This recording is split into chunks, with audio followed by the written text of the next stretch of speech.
O Senhor esteja convosco. Ele está no meio de nós. Proclamação do Evangelho de Jesus Cristo segundo Lucas. Glória a vós, Senhor.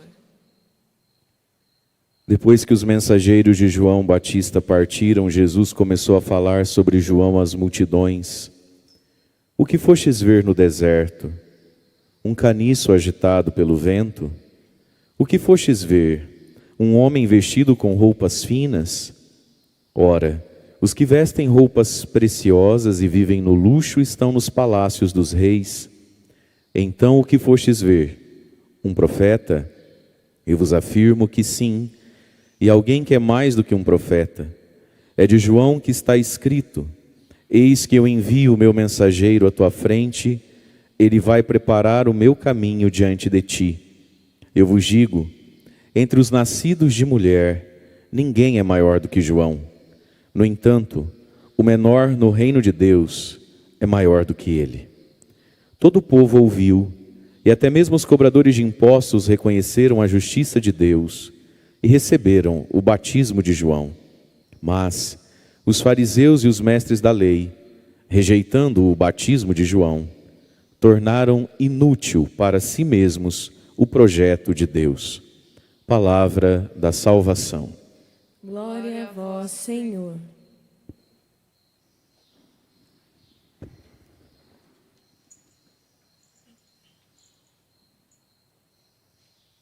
Irmãos e irmãs, nós temos no Evangelho de hoje, mais uma vez, a presença de João Batista, o precursor. Nesse tempo do Advento, por quase uma semana e meia completa, Jesus, nos pedacinhos do Evangelho que são separados para esses dias, Jesus vai nos falar de João Batista e da importância da sua pregação e daquele gesto que ele oferecia ao povo, o gesto do batismo nas águas do Rio Jordão. E aí o final do Evangelho de hoje fala algo meio que de terrível, né? O quanto nós podemos tornar inútil para nós mesmos o projeto de Deus.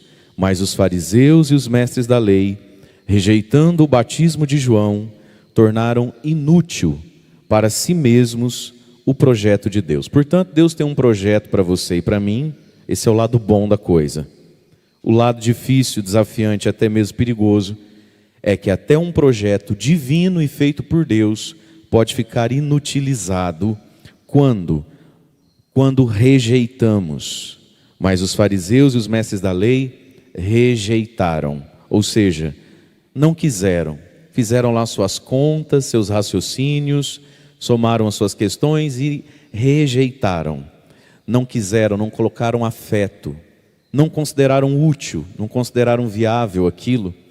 Portanto, irmãos e irmãs, nesse tempo do Advento, que é tempo de conversão, né, que é tempo de nos prepararmos para Cristo, a gente precisa olhar direitinho para o nosso coração e ver o que a gente acolhe, o que a gente rejeita da parte de Deus. E a grande questão da vida, no fundo, então, é o batismo. Em João Batista, o batismo era um tanto quanto simbólico. Era um batismo para expressar às pessoas e a si mesmo um posicionamento na vida. Aquele batismo não infundia uma graça santificante e nem os dons do Espírito Santo, como o batismo que Cristo vai instituir infunde em nós, fé, esperança e caridade. Mas era um gesto de uma disponibilidade de vida que agradava a Deus. Tanto é que quem não foi para aquele batismo tornou inútil as coisas que Deus tinha reservado para eles. Então, a grande questão da vida é o nosso batismo. Todos nós, a grande maioria de nós aqui, quem está em casa, foi batizado quando criança. Mas mesmo que tivesse sido batizado como adulto, semana passada. Pelo batismo a gente expressa um desejo de adesão a Deus, que por óbvio os nossos pais e a nossa família têm todo o direito de fazer isso em nosso nome. Não é verdade? Porque se tem um mandamento entre 10, onde diz que eu tenho que honrar meu pai e minha mãe, por óbvio eu acho que esse homem, essa mulher tem o direito de escolher se eu vou ser batizado ou não, e ninguém tem nada a ver com isso, né? Então pai e mãe têm total autoridade para batizar os filhos.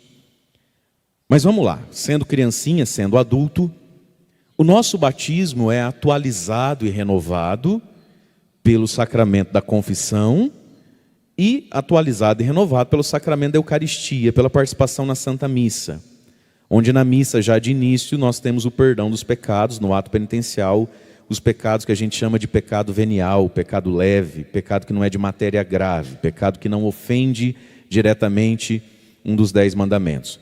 Para os pecados que ofendem diretamente os 10 mandamentos, o perdão vem então somente pelo sacramento da confissão. Mas veja, todos nós precisamos ser batizados.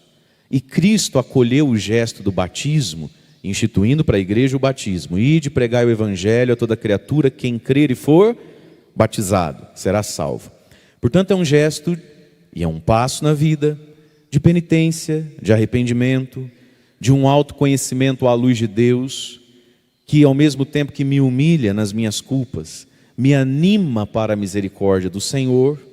E aí nós temos o batismo, que foi isso que João Batista veio trazer. Portanto, um mergulho no arrependimento, um mergulho em águas que produzem vida nova, e isso está disponível a todos nós, mas há quem rejeite. E aí, meus queridos, quem foi que rejeitou o batismo de João? Fariseus e mestres da lei. Portanto, homens que tinham condições de se auto-justificar. E esse é o grande problema da vida. As pessoas mais difíceis, elas são difíceis não pelo pecado que cometem, elas são difíceis pela justificativa que dão. O que faz um ser humano ser intragável, insuportável, o que faz um ser humano se perder de Deus mesmo eternamente, não é o pecado que ele comete.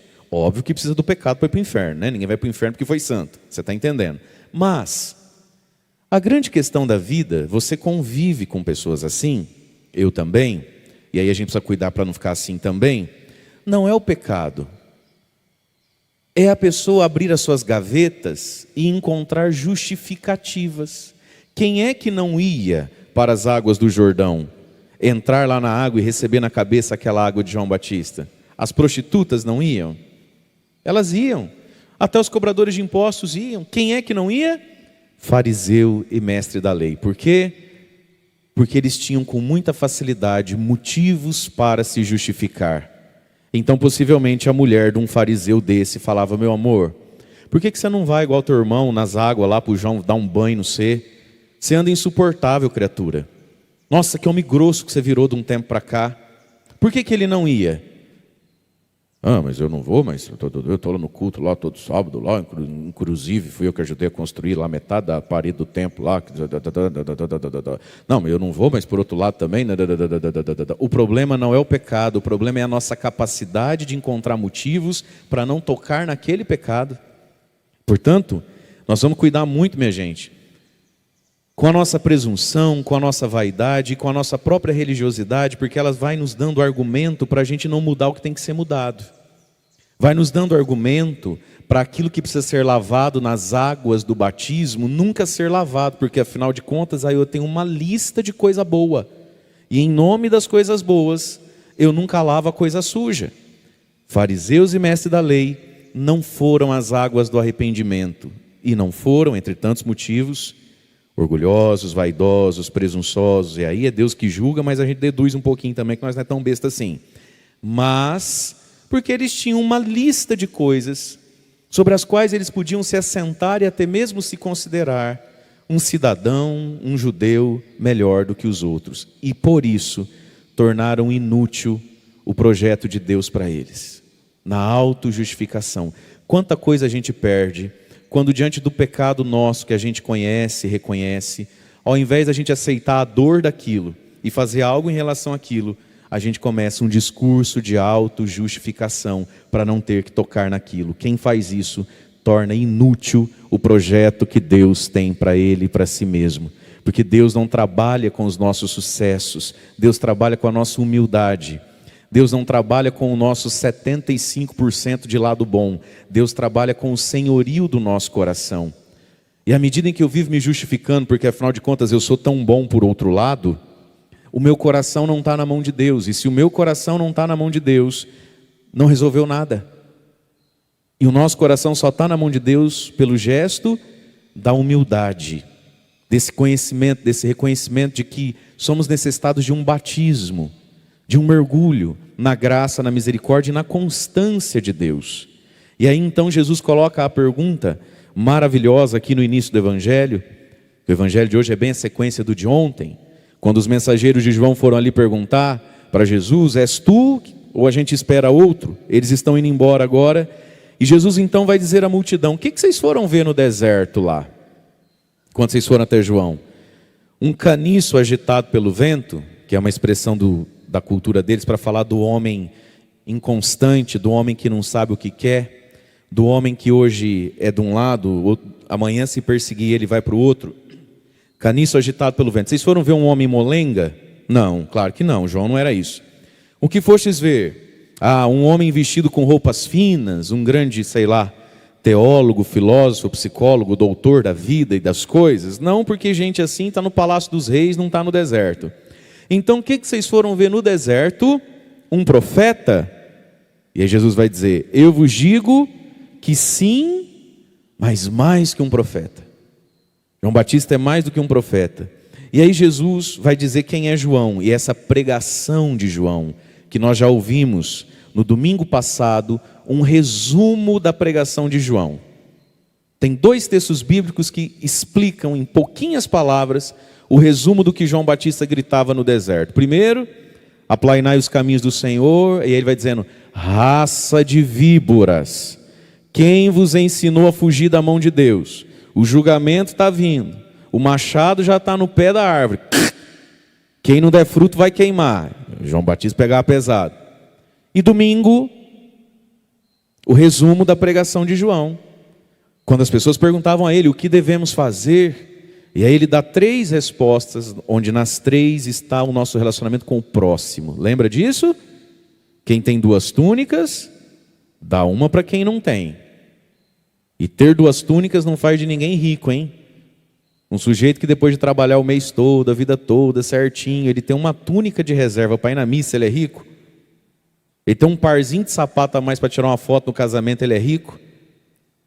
Quem tem 2 túnicas, vai encontrar alguém que não tem e dá uma para ele. E aí, meus irmãos, vamos fazer um raciocínio, hein? Se João Batista tratou e profetizou com tanta dureza assim a salvação de quem é pobre, porque, mais uma vez, ter uma túnica para dar não faz de ninguém rico. Pelo contrário, já no tempo de Jesus. Ele ainda vai dizer: quem tem comida faça o mesmo. Ter condições de almoçar hoje não faz de ninguém rico. E se João Batista está dizendo isso para os mais pobres, porque era com os pobres que ele estava falando, o que dirá de quem está querendo derrubar o guarda-roupa para fazer um closet? Não é verdade? Então, a pregação profética de João, depois ele fala com os soldados, né? O que a gente faz? Fica satisfeito com o teu salário, não pega nada à força dos outros, não usa desse poder que você tem contra os mais pobres e pequenos. Depois vem lá os escribas, não é isso? Os cobradores de impostos, o que fazemos? Não suborna, não rouba, fique satisfeito com o que você tem, não explore, não tire de ninguém. E essa foi a pregação de João feita no deserto. E é para essa pregação que Jesus vai dizer assim: é sobre João que está escrito: eis que envio o meu mensageiro à tua frente, vai preparar o meu caminho diante de ti. Essa era a pregação de João, grosso modo, que teve quem aceitou, quem teve quem rejeitou. E é por causa disso que Jesus vai dizer: em verdade eu vos digo, dos nascidos de mulher, dos profetas todos que tivemos notícia até hoje, nenhum é maior do que João Batista. Mas, no entanto, o menor no reino de Deus já é maior do que ele. O que Jesus está nos ensinando aqui? Que João, de fato, é grande no reino dos céus pela missão que recebeu. E a vida é assim. Algumas pessoas são distinguidas por Deus para missões maiores. Tem gente que foi reservado para coisas maiores. Isso é fato na vida, em tudo, né? Na política, na fé, na religião, no esporte, na economia. Tem gente que recebeu uma distinção de Deus para coisas maiores. Mas olha o que Jesus diz: no entanto, o menorzinho no reino dos céus é maior do que ele. Por um paradoxo que João Batista termina morto, enquanto que os menores no reino de Deus vão viver a vida toda. Então parece que o mundo às vezes tem raiva de quem é grande, né? Porque é ciumento e invejoso. Mas sobretudo, quando Jesus diz assim, no entanto, o menorzinho no reino dos céus pode ser maior que João, é maior do que João, é porque existe uma minoridade que todos nós podemos viver na fé. São Francisco de Assis, quando começou aquele seu movimento espiritual e muitos jovens foram segui-lo, tinha que dar um nome para aquilo, né? Então eles se auto-intitularam, né? São Francisco de Assis fez Ordem dos Frades, dos freis, dos irmãos, né? Ordem dos Frades menores, a minoridade que todo cristão pode viver. Qual é essa minoridade que todo cristão pode viver? Eu vou deixar você trocar de bumbum na cadeira. A homilia do Pato tá boa, não é porque é minha não. Pra você dormir desse jeito, vai. Mexe aí, acorda. Não é possível você vir aqui para, né, confundir essa cadeira dura com uma cama 15 size. Tenta sentar direitinho, né? Nem ar-condicionado tem, não é verdade? Se você quiser também. Qual é essa minoridade? Que é a minoridade que todo cristão tem que viver. As bem-aventuranças, as penitências, as mortificações que todos nós podemos viver e fazer. As caridades que todos nós podemos viver e fazer. Esse senhorio de Jesus dentro de nós. E aí, pode ser que gente reservada para grandes obras não tenha dentro de si essa minoridade, esteja apenas exercitando talento. É por isso que o céu é um lugar muito interessante, de vez em quando eu conto isso. O céu é o lugar das duas surpresas que a gente vai ter. Você vai chegar lá e vai falar assim, você aqui? É, muita gente que você acha que não vai estar. Mas o céu também é um lugar onde a gente vai olhar e falar, gente, cadê Padre Mário? Não veio não. Porque não exercitou minoridade, não viveu essa vida menor. Às vezes só exercitou talento. Às vezes só exercitou potencial humano. Portanto, o menor, no olhar humano, o menos talentoso, é do tamanho de João, se dentro da alma entende o Evangelho e vive o Evangelho naquilo que pode viver do Evangelho. Como, por exemplo, um grande exemplo disso, né? Santa Teresinha do Menino Jesus. Poucos anos dentro de um Carmelo, uma vida escondida, uma vida simples. Deixou lá alguns escritos, um padre muito santo e muito teólogo leu aquilo. Ficou embasbacado, chegou no Carmelo lá, pouquinho tempo, meses depois da morte dela. Chamou a Amado e falou, Amado, nós vamos canonizar essa menina. Amado, com todo carinho do mundo, olhou para o padre, riu e falou assim, bom, se irmã Teresinha é santa, todas nós aqui somos também. Só vai ter que canonizar umas 30, porque o que tem na Teresinha? A vida menor, né? Igualzinha dos outros, mas dentro dela era diferente aquelas coisas. E aí, poucos meses depois da morte de Santa Teresinha, por um sopro do Espírito Santo, começou a acontecer um sem número de milagres, de portentos, de milagres escandalosos de milagres, através da vida de uma moça que não foi reservada para grandes obras. Na sua fragilidade, na sua estrutura, quando a gente vai conhecendo Santa Teresinha do jeito certo, para além de flor, né? A gente vai se admirando do quanto era frágil, chegar a ser boba, né? Ave Maria. Mas por outro lado, o quanto era dentro daquilo, né? Gigantesca de alma e de força e de vigor espiritual, né? E Deus a reservou para ser uma florzinha mesmo. Para ser uma florzinha. Mas como foi vigorosa naquilo? Viveu como o menor do reino dos céus. Portanto, era tudo isso que João ensinava, era tudo isso que a gente pode aprender, né, de João Batista. E tudo isso tinha um gesto prático. Um batismo, um eis-me aqui, um molda-me, Senhor, muda-me, purifica-me, me amplia, me quebra um pouquinho, desse jeito tacanho de viver, de não mato, não roubo, faço mal para ninguém, me amplia na caridade, na santidade, ressignifica os meus valores. Tudo isso era entrar naquele rio. E quem é que não foi? Fariseu, mestre da lei, quem tinha boas obras para se iludir, quem tinha boas obras para se esconder. Esse é o perigo das boas obras na nossa vida. A gente vai ficando vaidoso e presunçoso do bem que faz. É um perigo. Meus irmãos, a gente precisa entender, o diabo, ele é sutil. Ele começa grosseiro, ele começa porco, tosco, mas ele termina porque é o tempo todo sutil, muito sutil. E pode ser que muitos desses fariseus e mestres da lei nunca de fato tiveram cometido na vida um pecado escandaloso, um pecado imoral, um pecado que manchou o nome da família, um pecado que fez ele perder tudo. Por quê? Porque homens cultos, elegantes, com algum temor a Deus, faziam seus raciocínios e via que não valia a pena ter duas sogras, porque você tendo uma passa raiva, para que você quer ter outra? Não, melhor não, né? Fica só com essa aqui mesmo. Meus irmãos, muito do bem que a gente faz, às vezes não é virtude, é falta de coragem mesmo. Quantos pecados você não cometeu e eu também, por virtude? Por medo. Faltou foi coragem de fazer o que todo mundo faz. Na verdade. Quando a gente pega aquela história do filho pródigo, né? Aquele filho mais velho, irritado, bravo, azedo, né? Ô caboquinho, né? De vez de se alegrar com o pai, enfim, e aquela braveza meio que irreversível, e o pai não consegue convencer o filho. Eu fico com a impressão, às vezes, eu tenho dois pensamentos sobre o filho mais velho, hoje eu vou falar um só. Eu fico com a impressão que aquele menino não fez nada do que o Júnior fez, o mais novo, que é sempre o caçula, né? Ele não fez aquilo e muito do que o irmão fez por falta de coragem. Por falta de coragem. Foi por virtude. Então, meus amados, nós vamos entender uma coisa. As nossas boas obras, se a gente não está em Deus de verdade, elas são um perigo para nós. Porque o demoníaco mesmo é a vaidade, é a autossuficiência, é a autojustificação, é a presunção. E quem é assim, vai escolher um pecadinho para chamar de seu. Vai escolher algo, às vezes muito impróprio, para se manter naquilo e ficar se justificando na sua lista de boas obras. Bendito e louvado seja Deus se você tem uma lista de boas obras na vida. Tem que ter, né? Mas isso não pode nos levar para longe das águas do batismo. Entende isso? Quantas pessoas não se confessam? Eu vou lá confessar para quê? Meus pecadinhos? Pecadinho besta. Ficar enchendo orelha de padre. Sabe esse tipo de coisa? E a gente vai ficando fariseu.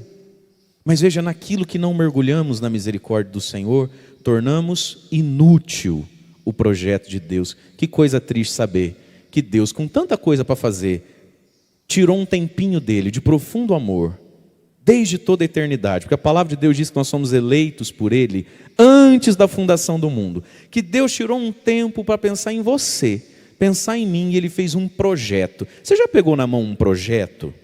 Um projeto científico, de faculdade? Já pegou na mão um projeto de igreja, de casa própria? Vem com aquelas capinhas, né? Aí tem o título, aí você vira uma página, não tem nada, tem o título de novo com o nome do sujeito que fez, do arquiteto que fez. Aí você vira outra página e ainda não tem nada. Aí tem umas letrinhas miúdas assim, com carimbozinho, aquelas coisas elegantes, papel timbrado. O que é isso? Aí você vira, começa. Aquelas fotos 3D e as especificações. Aquilo dá uma trabalheira. Tem começo, meio e fim. Vai ficar assim. Você vê que ali teve cuidado, né? A palavra de Deus está dizendo que para você, sobre sua vida, minha vida, há um projeto. Tem capa, contracapa, assinatura do arquiteto divino, do engenheiro do céu, que é Deus, Jesus Cristo. Aí tem as especificações, está tudo ali. E o melhor da coisa, gente, me pergunte qual é. O projeto já está pago. Já está provido. Esse é o melhor da coisa. Já está pago. Todos os recursos que envolvem esse projeto em relação a você e a mim já está pago, já está garantido, não vai faltar. Não vai faltar. A obra não vai parar porque não tem dinheiro. Acontece com os pobres, não acontece não. Seu projeto não vai parar, os recursos já estão ali. Mas veja, nós temos essa capacidade louca de tornar inútil para si mesmo o projeto divino, porque a gente não aceita a água do batismo. Porque a gente não aceita ter um relacionamento entre eu e Deus. E pouco importa se as minhas cunhadas é pior do que eu, é entre eu e Deus. Ontem ouvi algumas dessas peripécias, dessas pérolas do povo, né? Mulher é um barato. Quando elas estão muito nervosinhas, quando elas estão muito machucadas, a gente passa a conhecer os maridos. É um negócio interessante. Mas ontem, de duas, eu ouvi quase que igual. Até pensei que combinaram. Não fosse por horários tão diferentes. Ai, padre, tanto que eu fiz para ele vir confessar, e disse que ele não vai vir não. Vai vir não, e não é gente tão distante, não é gente tão ignorante assim não. Vai vir não, padre, porque falou assim, que adianta? Tua mãe vai muito mais, que sobra para a sogra, né? Tua mãe vai muito mais do que eu, e a tua mãe é ruim. dinheirista e fofoqueira, tua mãe não dá sossego. E aí, nesse ponto, esse estava certo mesmo, porque a mulher que estava falando comigo tinha acabado de reclamar da mãe também. Então, assim, não é que é tão mentira. Aí falou, eu não vou não, porque eu tenho os meus defeitos, mas os meus defeitos não é tão grave assim. Ou seja, de verdade, o sujeito ou se esconde na sogra, ou de fato fez da sogra um critério de vida. Tem confissão, vamos? Ou vou não? Porque ele olha para a sogra, ele não é ruim, no pensamento dele, né? Ele não é ruim igual a véia, o que eu vou fazer lá? E não veio. E vou dizer, pode ser que ele seja melhor que a sogra mesmo, mas tornou inútil para si o projeto divino para ele. Morre abraçado com a véia então, ué. Não, eu quero.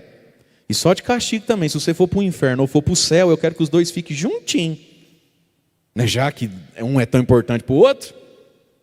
Veja, meus irmãos, é entre eu e Deus o projeto que há para mim, para um projeto divino não ficar inutilizado por falta de humildade, por falta de se dobrar um pouquinho, por falta de alguma grandeza de alma, de se abrir um pouco mais àquilo que é bom, por falta de uma generosidade para com Deus, com a vida, que vem e nos pede algo de nós enquanto renúncia, enquanto algum sacrifício, enquanto algum exercício de virtude.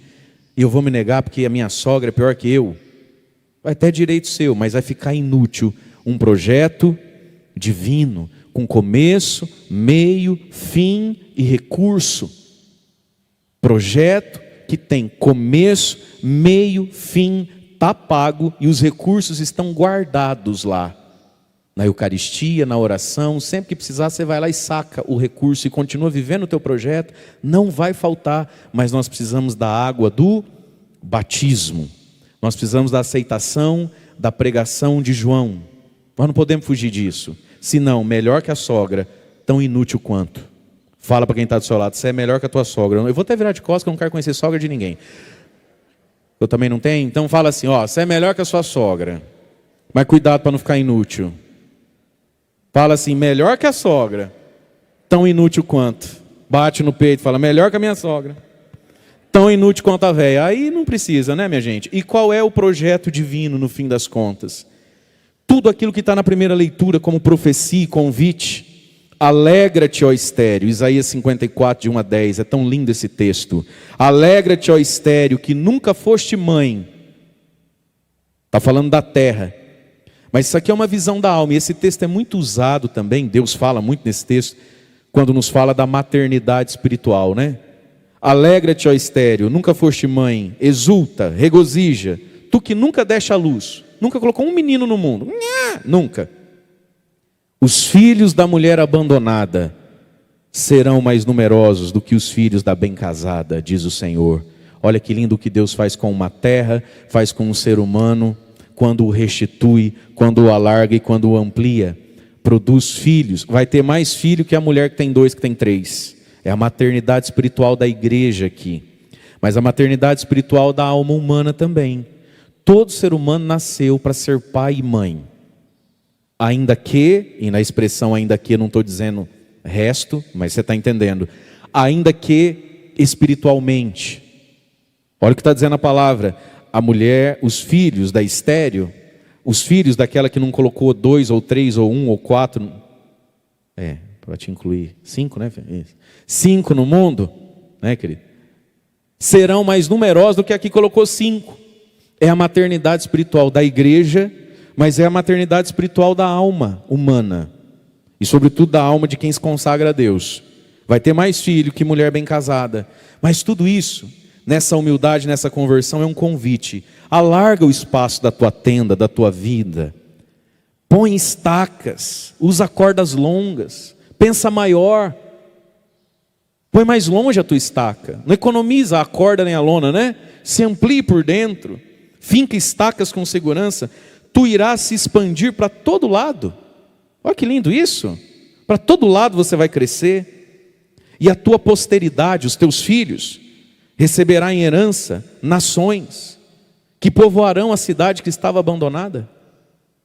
Olha que lindo esse movimento da fé, a busca pela fé. A gente vê isso nos santuários, né? Alguns lugares que você vai lá, não tem nada lá, a não ser a fé. E a fé povoou a cidade, né? No Brasil nós temos lugares assim, tem nada lá, a não ser a fé, que povoa, repovoa e paga as contas. A fé chega a ser visual mesmo, chega a ser financeiro mesmo, concreto mesmo. Não tenhas medo, pois não sofrerás afronta, nem te perturbes, não tem mais do que te envergonhar. Esquece a vergonha da tua juventude. Pega a mão aqui para eu ver, também não quero ver não, mas só para você ficar à vontade. Quem na juventude, eu vou erguer a mão para todo mundo ficar bem à vontade. Quem na juventude fez umas coisas bem vergonhosas? Quer erguer as duas mãos? Vai. Não caindo da cadeira, pode. Ih, lá está erguendo até as perninhas, isso, ergue as perninhas também. Olha o que está dizendo aqui, a misericórdia de Deus com você. Não tenhas medo, não te perturbe, esquece a vergonha da tua juventude. Você já aprendeu o que tinha que aprender com as vergonhas que fez? Então esquece a vergonha da tua juventude. Não te recordará mais dessa humilhação. E aí vem o projeto de Deus. O projeto de Deus é um casamento. Fala comigo, casamento. Só quem está vivo fala casamento. Versículo 5 de Isaías 54. Por que tudo isso? Porque João no deserto? Por que atualizar o meu batismo na confissão na Eucaristia? Porque teu esposo é aquele que te criou. Deus é um esposo. E para chamar de esposo tem que estar namorando? Tem que estar dando umas olhadinhas de longe? E se fazendo charminho de difícil? Para ser esposo tem que estar casado. Portanto, Deus tem um projeto com começo, meio e fim para você e para mim, para o coração de cada um de nós, que se chama casamento. E o que é casamento? Essa aliança eterna até a morte, não é isso? Onde um diz para o outro o quê? Eu te recebo, eu te acolho, eu te aceito, vem, e te prometo ser fiel. Alegria e tristeza, saúde, doença, pobreza e riqueza, com cabelo, sem cabelo, barriga, sem barriga, roncando ou não, não é isso? Portanto, irmãos e irmãs, tudo isso para a gente se casar com Deus. Teu esposo é aquele que te criou. Nós nascemos para dizer a Cristo, eu te recebo e te prometo. Essa é a plenitude da vida. E ninguém está na plenitude da vida enquanto não disse de verdade a Jesus Cristo, eu te recebo e te prometo. E a gente sai dela quando depois de ter dito eu te recebo e te prometo, resolve tirar a aliança do dedo e fazer coisa que não deve. Teu esposo é o teu Criador, aquele que te criou. Ele é Deus de toda a terra. Te chamou como a mulher que era abandonada e tinha a alma aflita. Porque na vida de muitos de nós, onde foi que aconteceu o chamado de Deus? Quando a gente foi abandonado pelo ser humano e a alma estava aflita. Bendita aflição, né? Que nos fez ouvir Deus chamar. Como esposa que foi repudiada na mocidade, contigo falou o teu Deus. E aí Deus diz para você e para mim, por um breve instante eu te abandonei, te deixei solto, porque tem coisa que só aprende fazendo mesmo, sofrendo, então vai. Por um breve momento te abandonei, mas com imensa compaixão volto e te acolho. No momento de indignação, por um pouco ocultei de ti a minha face. Gente, tem hora que Deus olha para nós e fica indignado. Ele fala, você quer saber também? Não quer nem ver. Se eu conversar com ele hoje eu mato, não quero nem ver. Tem hora que Deus fala assim, eu não quero nem olhar para você hoje. Você fica aí, que eu vou respirar um pouco. No momento de indignação, ocultei de ti a minha face, mas com misericórdia eterna me compadeci, porque sou teu Salvador. E como nos dias de Noé, quando jurei nunca mais inundar a terra, assim eu juro, nunca mais me irritarei contra ti, nem te farei ameaças. Meu irmão, minha irmã, quem de verdade buscou as águas do arrependimento, tem uma certeza na vida. Deus nunca mais se irrita. Veja, não quer dizer que você pode ficar pecando. Quer dizer que quando você pecar, eu pecar e pecar feio, a gente pode voltar para Ele, porque Ele não está irritado. Deus está irritado com quem não deu o passo da fé e da conversão. Se você deu o passo da fé e da conversão, ainda que você venha a pecar, você não pode ficar lá. Mas você pode ter esperança para voltar. Eu dizia esses dias em umas homilias e falo de novo. Ninguém está no inferno pelo pecado que cometeu. Todo mundo está no inferno, quem está e quem for. Está no inferno porque perdeu a esperança. Porque os pecados que levam alguém para o inferno também tem no céu. 99% de quem está no céu aprontou muito na terra. E entrou por quê? Porque teve esperança de se levantar, foi encontrado em pé. Eu não vou entrar no céu porque caí pouco ou caí muito. Eu vou entrar no céu, se na hora certa Deus me encontrar em pé. E aí não importa se eu caí uma vez, 50 mil vezes. Importa que eu estou de pé naquela hora. A esperança, olha o que Deus está dizendo para você e para mim. Como nos dias de Noé eu prometi que nunca mais mandaria dilúvio, assim eu juro, eu não me irritarei mais contra você. Se você cair, volta para mim de novo, você não vai me encontrar irritado. Eu amo você. Deus nos ama, meus irmãos. Nós não podemos perder a esperança em nós, na misericórdia de Deus a respeito de nós. E o que nos leva para o inferno é a falta de esperança, que é filha muitas vezes de uma vaidade pessoal. A gente projeta que com mais 4 ou 5 erros a gente nunca mais erra. Que bom seria. Que bom seria. Mas e se não for assim? Nenhum de nós sabe como é que Deus vai trabalhar a gente. Que bom seria se nessa última confissão que teve fosse a última vez que determinados pecados fossem confessados. Que bom seria. Mas e se não for? O que tem levado as pessoas para o inferno é falta de esperança. E é uma falta de esperança porque é vaidoso. Esse cansaço, esse desânimo de mim mesmo. Isso nada mais é do que uma vaidade ferida. Que acreditou que com 2, 3 anos já seria melhor. Que, sei lá, porque fiz meu acampamento há 4 anos, 6 anos atrás. Eu esperava que hoje, padre, eu não tivesse tanta raiva dessa pessoa, eu não tivesse tanta mágoa daquela, ou que tal pecado não me atraísse. Bom, isso era o que você esperava. Deus é que sabe. Esperança e humildade, humildade e esperança. Eu não me irritarei mais contra ti. Se um dia de coração você veio nessa água, se um dia de coração você lavou a vida numa confissão, Deus nunca mais se irrita contra você. Agora, o fato de Deus nunca mais se irritar não me salva. Mas é bom saber disso para não perder a salvação. Deus nos olha com amor. Deus nos olha com carinho. Não me irrito mais contra você. Volta de novo, vem de novo.